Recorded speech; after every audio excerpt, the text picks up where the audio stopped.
அவர் என்ன சொல்கிறாருன்னா, இப்போ நான் உதவி பண்ணுறேன், இதை பார்த்து 4 பேர் உதவி பண்ணுவாங்க, அதுக்கு தான் நான் வீடியோ எடுத்து போடுறேங்கிறேன்.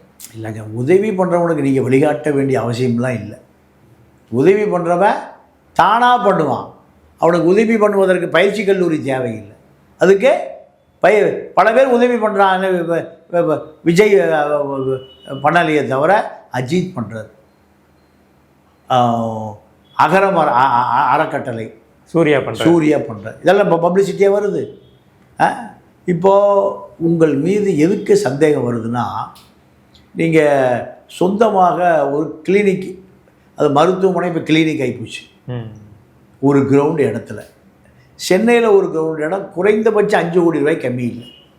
நீங்கள் 5 கோடி ரூபாய் அளவுக்கு பணம் சம்பாதிக்கிறீன்னு சொல்கிறாங்க உங்களை நெருக்கமாக பார்த்தவர்கள். இப்போ அதில் கிளினிக் வைக்கணும்னா குறைஞ்சது ஒரு 10 கோடி ரூபாய் வேணும். ஒரு மருத்துவமனை, உயிர் காக்கும் சாதனங்கள், மருந்து, மாத்திரை, ஒரு டாக்டரு, பல லட்சம் ரூபா அதை வேணும். இதெல்லாம் உங்களுக்கு எங்கேருந்து வந்தது? யாருக்கும் ஒரு பைசா கூட நான் யார்கிட்டையும் டொனேஷன் வாங்கலைன்னு சொல்கிறீங்க. ஆனால் அதில் வெளிப்படைத்தன்மை இல்லை. நீங்கள் யாருக்கோ பிரச்சாரத்துக்கு, பிரபலத்துக்கு நீங்கள் கருவியாக பயன்படுத்தப்படுகிறீர்கள் சந்தேகம் வருது.